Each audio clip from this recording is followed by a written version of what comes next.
From our world-class Australian campus, our passionate lecturers are able to educate trials riders from all over the world. Are you ready to learn? Welcome to the University of Trials.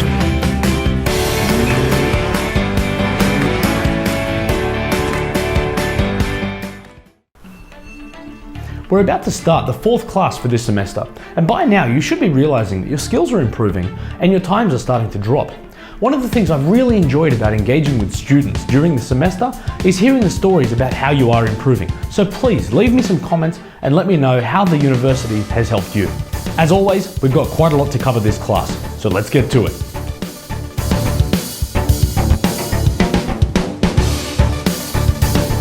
If you've been playing trials for a while, I'm sure this is something you're used to seeing, but what I wanted to discuss today was some techniques for minimizing your faults and to actually show you how important it is to get the number of faults down before you ever worry about how long it takes you to get through a track. Firstly, let's have a look at the impact that the number of faults can have on your leaderboard positioning. Now I'm going to go into a track here, Inferno 3. I'm going to scroll through all of these guys who play this game way too much with 0 faults and have a look at someone a little lower down the list, like this inexperienced rider for example. Or maybe we'll go to another couple of guys that I know. Let's focus on Alexander Owl and Ultimate Games. What you can see here is that Alexander Owl has 7 faults and a minute 33. Ultimate Games on the other hand has 13 faults and a minute 32. Ultimate Games was faster, but until he can get his faults down, it doesn't matter. What this therefore suggests is that every time you press that red B button, you're actually going to be going further down the leaderboard, so you've got to make every possible effort to not fault and to be able to recover from any situation. Now for the purposes of this lesson, I'm not going to get into all of the specifics about the techniques that you can use. What I wanted to show you is little tricks like this, rocking backwards and forwards to get yourself off a little ledge, being able to accelerate a bit to move yourself off somewhere where you're stuck, rocking back and forth on the bike here to be able to get your wheel out of a tricky situation.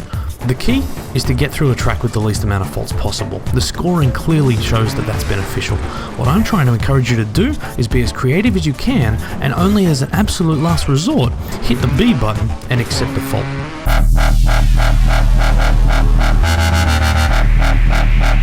Next, I want to talk about the ramp hop.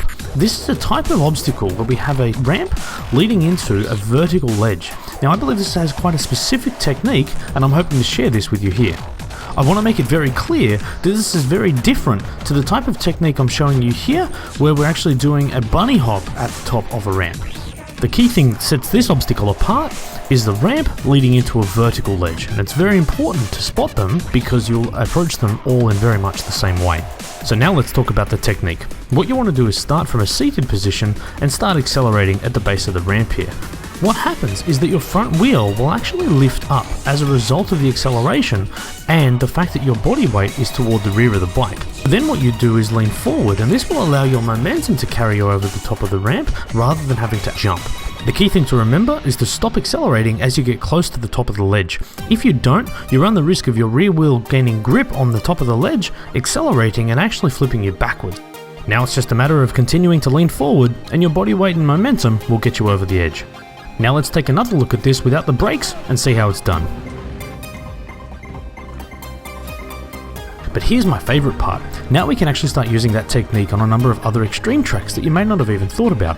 Here's an example on the wreck, and even though that was quite a short lead up to the jump, the exact same technique applied. Another example we've got here on Fishy Business, same technique. Even though there was a gap in that ramp, the same technique will work perfectly. And now that we know that this technique works even when there's a gap in the ramp, I want you to look at this obstacle here. Now this is pretty tricky, but if you just use a little bit of imagination, you'll start to see that it's the exact same obstacle. Now, using the exact same technique, when your body weight gets to the top of the ramp, you lean forward, you clear the jump quite easily. It may not look like it, but it is the same jump, and now that you know this, you'll be completing this with a lot more consistency.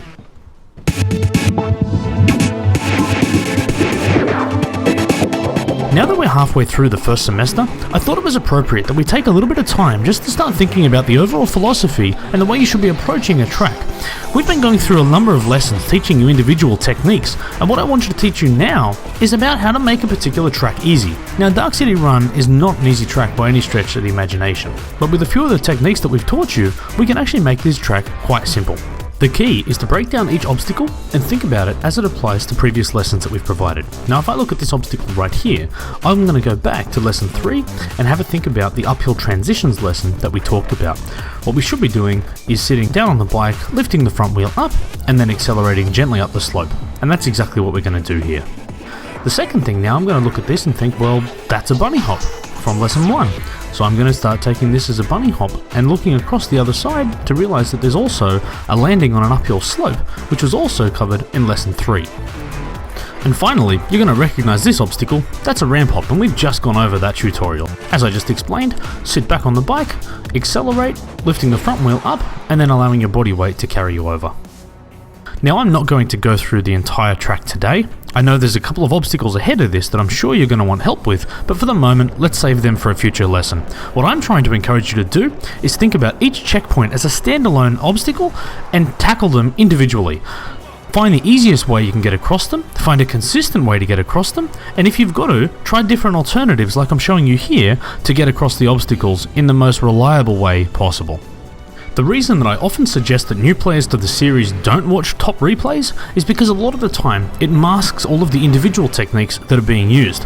What you can see here is a very sort of smooth and fluid transition from one obstacle to the next, but when you're just starting out, that's not the best way to ride. What you should be doing is stopping in between each checkpoint and just understanding what's happening in between the checkpoints instead of trying to fluidly transition between both of them. Using that strategy will definitely help you improve. Sorry class, but it looks like it's that time again. Here at the University of Trials, we're always looking for new students, so make sure you tell everybody you know to check out these classes. Also, let me know in the comments if there's any other obstacles that we haven't covered or any techniques that you've seen that we haven't gone into yet, and I'll make sure to include it in future lessons. Be sure to check out all of the previous University of Trials and other Redlinks videos, and make sure you subscribe because in the next class, we're going to have some special footage from my trip to E3.